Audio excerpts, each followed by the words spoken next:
Está deseándolo. Buah, Pero bueno, buah, llevo antes toda de la dejarnos que semana, pongamos, llevo toda la antes de semana. dejarnos que pongamos algunos casos sobre la historia de la literatura, del deporte, de la filosofía, del cine, en el que... Espera, que es que tengo aquí el guión, hijo, me quiere quitar el móvil. Entonces, la semana pasada hablamos sobre si era posible admirar o no a algún artista, algún deportista con el que éticamente no estuvieras en sintonía, ¿no? O que hubiera cometido actos que éticamente eran reprochables. Entonces, en ese aspecto, esta semana queríamos poner algunos casos más. Por ejemplo, yo quería abrir hablando sobre dos directores que yo admiro muchísimo, pero que tienen obras y vidas contradictorias, ¿no? Por ejemplo, uno es Woody Allen, sobre el que pues todo el mundo sabe que tiene denuncias de su expareja por pedofilia, no han llegado a nada los juicios, pero al final ya queda sobre la sombra de la sospecha y de hecho, pues bueno, puede haber indicios como que con su hija adoptiva ha acabado siendo pareja, por lo tanto, al final parece como que te repugna un poco su vida, ¿no? Y parece que ya su obra, por lo tanto, no te va a poder gustar, no te va a poder convencer o te vas a sentir mal, como dice Jorge Capriles, si das dinero a alguien con el que éticamente estás en las antípodas, ¿no? Pero luego, sin embargo, la obra de Woody Allen tiene un fondo y un trasfondo muy ético. Hay películas como Delitos y Faltas, ¿no? que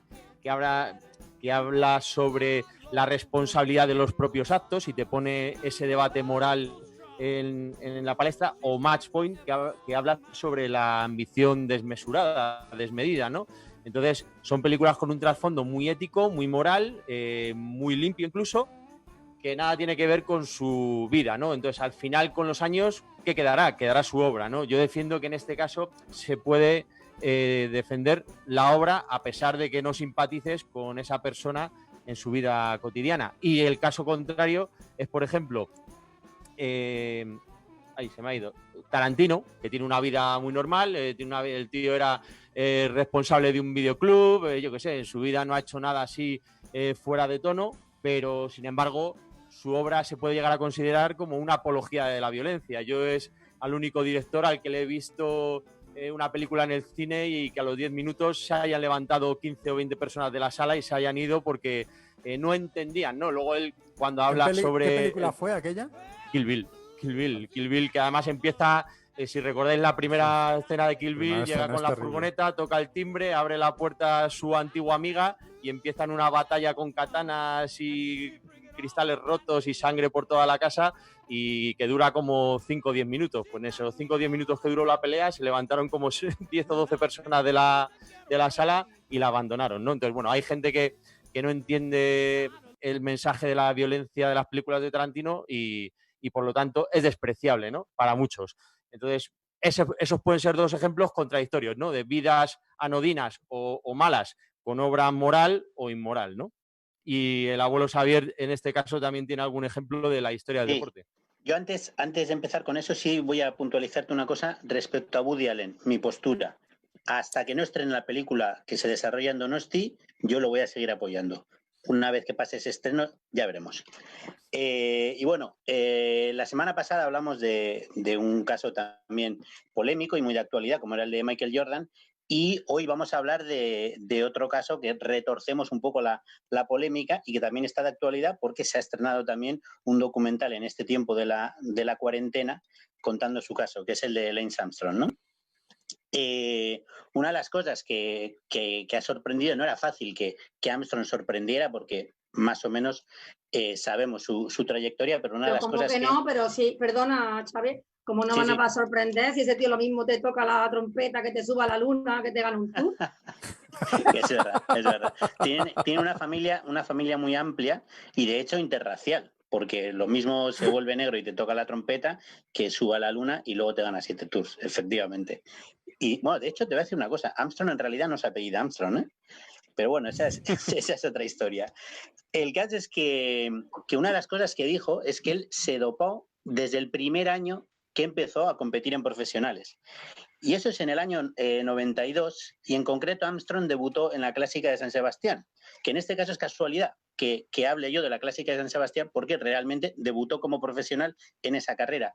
Y ese año cayó un diluvio tremendo sobre Donosti, ganó la carrera Raúl Alcalá, muchos corredores decidieron abandonar la carrera y uno de los que no decidió seguir a pesar de que no tenía ninguna opción de ganar y dijo, por orgullo voy a llegar, y llegó el último a más de media hora del ganador, fue Lance Armstrong. En su primera carrera como profesional, llegó y se prometió a sí mismo, voy a volver aquí para ganar esta carrera. Eso demuestra un poco cuál era la mentalidad de Lance Armstrong. Y consiguió eso. En el año 95 ganó la Clásica de San Sebastián.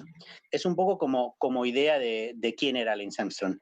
Un año más tarde, pues sí, una pregunta. Si Lance Armstrong quedó último a 30 minutos habiéndose dopado, ¿qué cojones llevaría Alcalá? No, pero eso era la primera carrera. Un plato de macarrones y Él dijo que se dopó desde el primer año, probablemente en esa carrera no. Vale.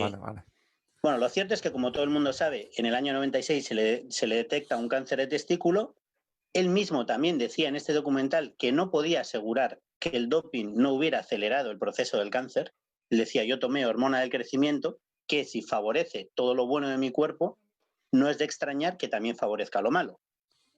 Y a partir de ahí él se plantea un reto que tenía muy claro, que era volver al ciclismo para ganar el Tour de Francia. Y ese proyecto estaba basado en dos pilares. Uno, tener dinero para conseguir el mejor equipo que pudiera, y segundo, vender un relato. Estos dos pilares se interrelacionaban, es decir, él necesitaba el relato para tener el dinero. Y ese relato era el milagro del enfermo de cáncer que se recupera y consigue ganar el Tour. Lo vende perfectamente, porque hay que reconocer que sabía vender este tipo de historias, y eso le permite atraer la atención de marcas muy importantes. Crea el equipo US Postal totalmente a su servicio, con un presupuesto altísimo que le permitía tener a los mejores corredores y le permitía tener el mejor sistema de dopaje. La pócima mágica. Efectivamente, hay muchos excorredores del US Postal que luego se cambiaron de equipo que dicen, en el US Postal yo no me tenía que encargar de nada. Cuando salí, el equipo al que fui no tenía dinero para el doping y era yo quien tenía que encargarme de cómo conseguirlo, de doparme y de pagarlo. Bueno, eso es lo que consiguió Armstrong. Bueno, entonces, sí, perdona, abuelo, termina. No, bueno, simplemente decir que ese plan funcionaba, pero estaba sostenido sobre una mentira. Y funcionaba en la medida en que esa mentira no se desvelara. Y Armstrong se empeñó con toda la fuerza que podía por proteger esa mentira, que era la que protegía ese objetivo suyo, que era conseguir ganar el Tour de Francia.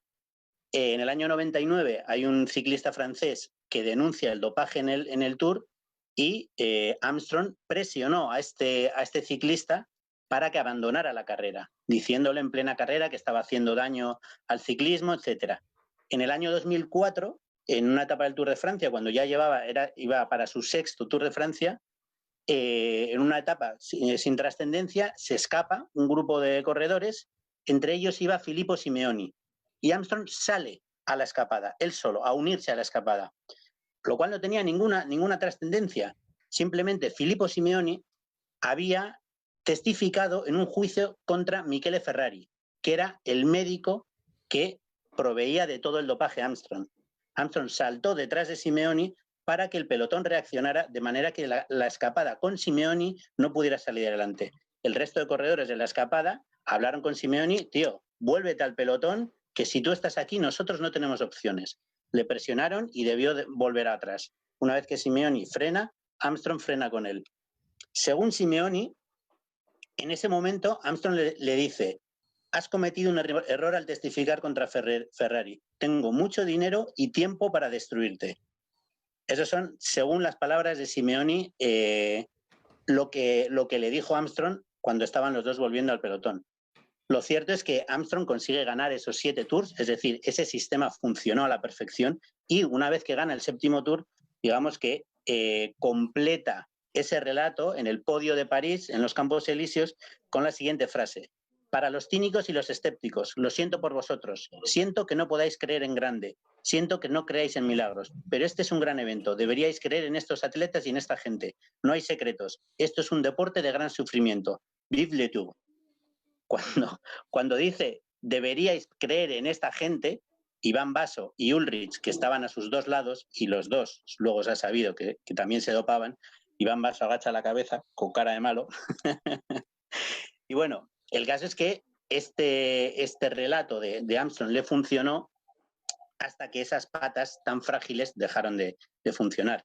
Los excompañeros empezaron a hablar, empezaron a acusarle, la presión sobre Armstrong fue aumentando y, curiosamente, cuando empezó a ver que podía perder mucho dinero con las acusaciones de dopaje, decidió dar esa entrevista a Oprah Winfrey y a partir de ahí se viene abajo todo el edificio que había construido Lance Armstrong.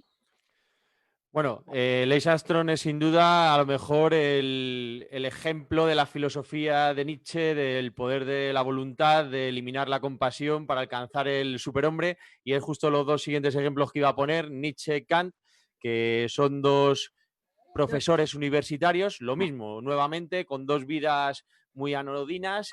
Kant era un hombre tan riguroso, tan puntual, que siempre cuentan la leyenda de que la gente en su pueblo ponía los relojes en hora cuando pasaba hacia la universidad porque era un hombre con una vida muy gris. Y sin embargo él, con este pequeño libro, La fundamentación para la metafísica de las costumbres, con su imperativo categórico, inspiró los derechos humanos, y sin embargo Hitler, con el poder de la voluntad del superhombre, dicen que inspiró el nazismo. O sea, al final, como vuelvo a repetir, lo que importa son las obras, ¿no? Al final su vida, para bien o para mal, me da un poco igual. Lo que me importa es si su obra ha inspirado un movimiento noble del espíritu o todo lo contrario. Al final alguien como Armstrong, pues bueno, es un ejemplo de lo peor en todos los sentidos, ¿no? Y ya para terminar... Perdona, Igea, te referías a Nietzsche. Cuando has dicho Hitler, pero te referías a Nietzsche.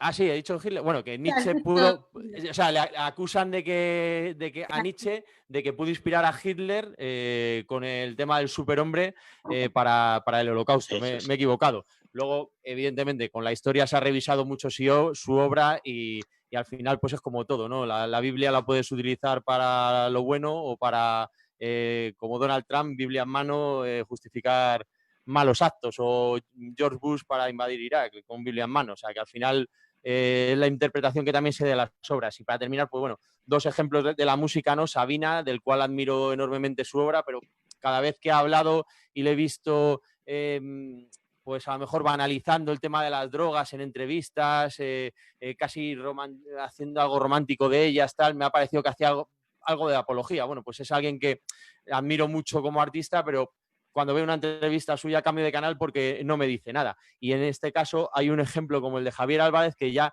como hoy se nos acaba el tiempo, no sé si casi que podemos dejarlo para el próximo programa, del cual admiraba muchísimo su primer disco, que de hecho tiene una canción, la de 1, 2, 3, 4, Paso Ligero, yo te lo mando, es una crítica, ¿no?, al ejército, etcétera.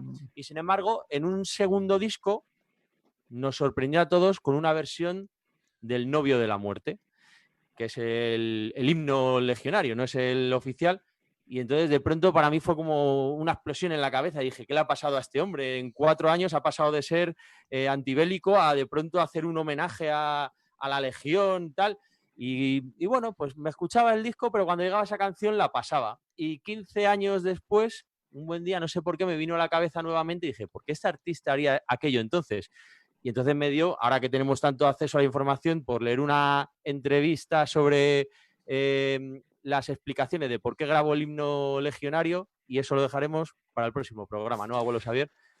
Perfectamente. Otro bueno, día pues además de Javier Álvarez. En pincelada, porque yo creo que aquí requiere una opinión un poco de todos, ¿no? Empezó por Pedro. Pedro, ¿tú qué opinas? ¿Se puede venerar a alguien? No tengo una opinión formada, tengo que decir al respecto. Yo le he visto hacer un giro de cabeza cuando he oído hablar de Sabina.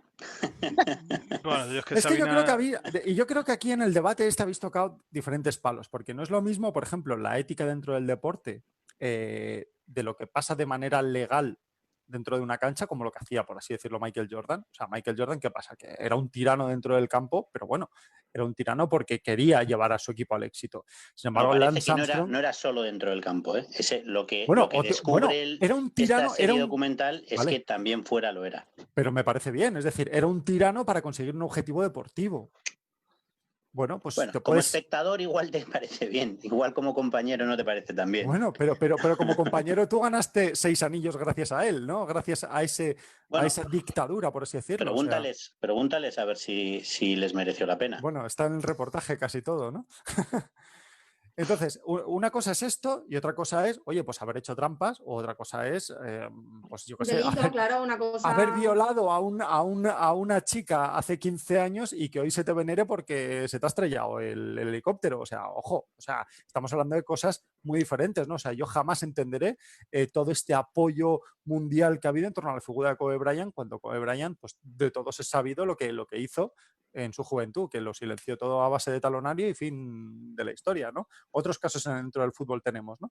En el mundo del arte, pues cosas muy parecidas. Tú puedes tener una vida, bueno, oye, que eres drogadicto, pues joder, desgraciadamente la gran mayoría de artistas son drogadictos, ¿no?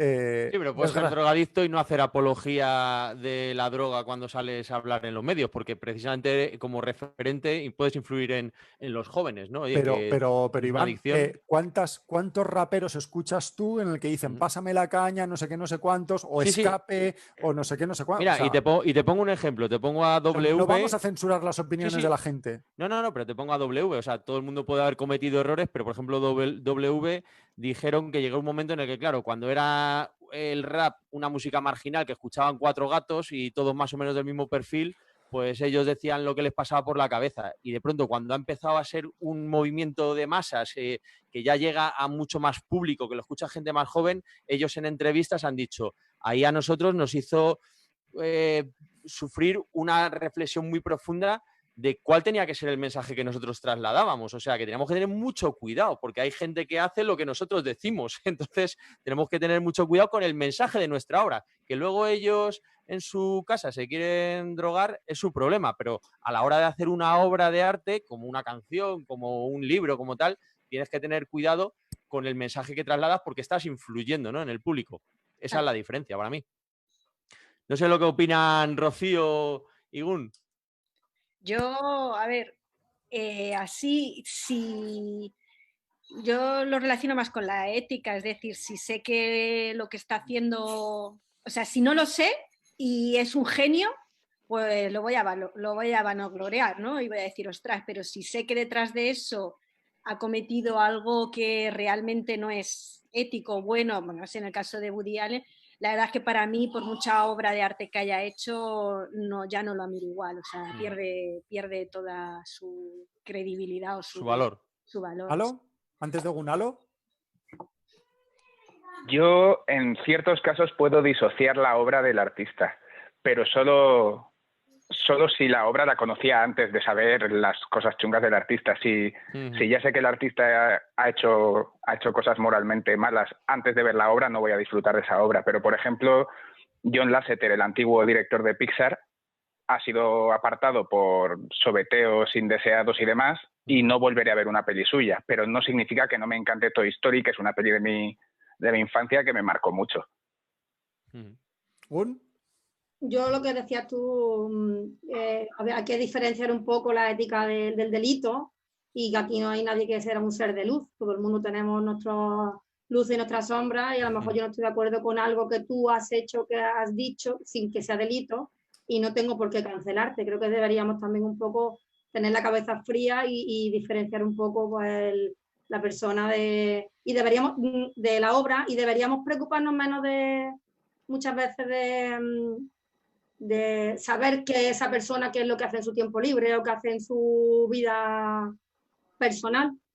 Estoy hablando de cosas diferentes a que sea delito, ¿vale? No cosas éticas. No, pero por ejemplo, éticamente, yo qué sé, yo por ejemplo, a mí, cuando ahora vivimos una época de una apertura muy clara de las opiniones políticas, ¿no? Un ejemplo, Pepe Reina, sin ir más lejos, ¿no? Pepe Reina se ha declarado ahora mismo fan de Vox, etcétera, etcétera, además con comentarios en las redes y demás, ¿no? Pues queréis que no, yo ahora le veo de manera diferente a ese deportista. O sea, antes pues era un tío con el que simpatizaba, pero yo nunca simpaticé con Salva Ballesta por razones obvias, ¿no? Pero hay choques ahí que, bueno, pues que a mí Pero me hacen deja de ser un buen portero, Pepe Reina, porque sea simpatizante de Vox. Justo, luego, mira, al final parece que aquí más o menos todos tenemos una tendencia ideológica y siempre hemos criticado que la derecha criticara a los artistas porque se manifestaban políticamente. Pero es que, ojo, cuando los que somos de izquierdas, cuando algún artista o algún deportista se manifiesta políticamente hacia la derecha, tampoco se lo perdonamos. O sea que al final hay que, por ejemplo, cuando Russian Red dijo que votaba al PP, o Alaska, o Mario Vaquerizo, tal, pues te pueden gustar más o menos como artistas, pero dices, ¿cómo puedes ser artista y votar al PP? Oye, de todas formas, también hay que decir nadie que... critica a Ana Belén cuando dice que vota al PSOE, o te molesta que la critiquen porque dice que vota al PSOE, porque ahora tú criticas que alguien dice que vota al PP. Ya está, déjales. Hay que decir que Reina, a mí, más que darme la sensación de ser un tío de derechas, votante de Vox, que sí lo ha dicho, me da la sensación de que tiene un cacao mental, porque luego resulta que el tío simpatiza con el movimiento de Black Lives Matter y dices, bueno, tú no sabes por dónde te sopla el viento, chico. Me da más esa sensación, ¿eh? Bueno, oye, es como decía José Luis Perales, dice, yo pensaba que íbamos a ganar los de izquierdas y al final hemos ganado los de derechas. Oye, se nos está yendo un montón de las manos, nos tenemos que ir a... Nosotros hemos recortado material para dejarlo para la semana que viene, para que pudiera haber un capítulo de debate.